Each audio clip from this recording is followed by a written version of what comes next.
भाई देखिए, आज जो है लोग कहते हैं कि पढ़ाई महंगा हो गया, आज घर में 20 रुपये का मोबाइल चलाते हैं तो महंगा दिखाई नहीं देता है।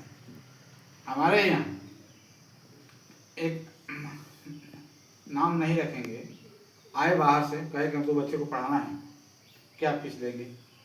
तो 1 का UKG का लगभग था बच्चा, 5 बजे से मेरे कहा कि UKG लगे हैं, ये 1 का है भाई, 150 रुपया दे देना। तो उसके साथ उसका एक बार लड़का आया था जो पटना में कतार कोचिंग में एयरफोर्स की तैयारी कर रहा था। तो कहा कि आप 150 रुपया लेंगे तो पढ़ाएंगे क्या? तो कहीं जब 500 रुपया लेंगे तो अच्छा पढ़ाई होता है क्या? मैं कहा तुम्हारा फीस कितना लगता है कतार कोचिंग का?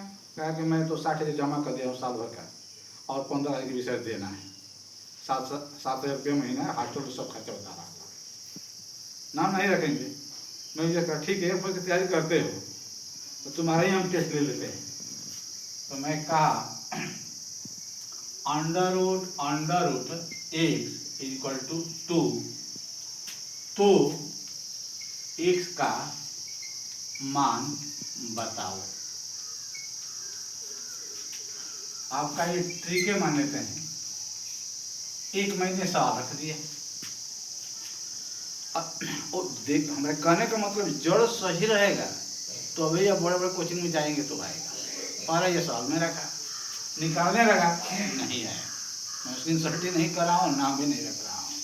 तो कैसे हल करेंगे? हमको इसका मान निकालना है, यहीं पर हम सॉल्व कर देते हैं। तो a वर्ग है, a वर्ग है, ये करनी है, बराबर 2 है। तो दोनों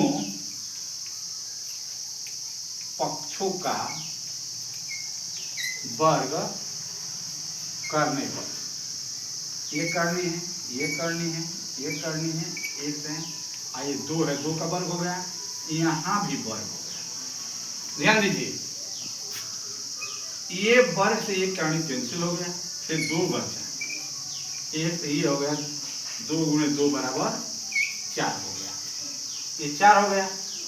अब फिर दोनों पक्षों का वर्ग करने में, जब तक करते रहेंगे ये कर्ली साफ न हो, दोनों पक्षों का वर्ग करने पर ये करने में, ये करने में, 1 से 23 का वर्ग और फिर 4 का वर्ग, एक साफ हो गया, अंडर रूट 1 और ये 4 चौके 16। फिर करने में है तो फिर क्या करेंगे? दोनों पक्षों का वर्ग करने पर, दोनों पक्षों का वर्ग करने पर अंडर रूट 1 से इसका भी वर्ग करेंगे और 16 का भी वर्ग करेंगे, तो ये 1 हो जाएगा, करनी कैंसिल, 16 से हम 256, यही मान होगा, x का मान 256 होगा। अगर इस तरह का सवाल आएगा, एयरफोर्स का बहुत पहले पुराने किताब में है, और सवाल ले लीजिए, दूसरा मैं बता रहा हूँ। ये आपका एक वृत्त दे दिया था, ये सर्किल है, और सर्किल में ये जो व्यास दिया है ABCD, व्यास जो है आपका 14 सेंटीमीटर है, 14 सेंटीमीटर है। तो AOD का परिमाप बताओ। ये भाग का परिमाप बताना है। कैसे निकालेंगे? मैंने चतुर्थांश भाग का परिमीटर निकालना है, परिधि निकालना है। व्यास आपका AO ये है, जो रेखा सेंटर से होकर जाती है उसे व्यास कहते हैं। तो व्यास आपका है 14, तो रेडियस कितना हो जाएगा? AO चाहे OD आपका 14/2 बराबर 7 हो जाएगा। और ये भाग को निकालना है हमको, AOD की परिधि निकालना है। देखिए कैसे निकालना है, परिधि कहते हैं परिमाप को। ये आपका 7 है, ये भी 7 है, 7 निकला है, तो 7 घन 7। अब पूरा परिधि का सूत्र होता है 2πr, 2πr। अब चौथा भाग निकालेंगे, चौथाई निकालेंगे तो 4 से भाग देंगे। ये 7 7 14 हो गया, और ये 2 दूनी के 4, और y का मान 22/7, r का मान भी 7/2। तो ये आपका 14 हो गया। कितना हो गया? 14।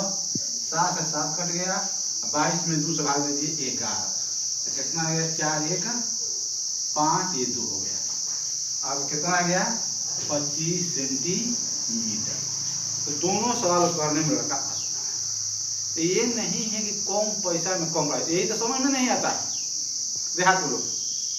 ये सोचते हैं कि बड़का पैसा देंगे तो बड़का स्कूल में जाएगा तो बड़ा आएगा, ठीक ना?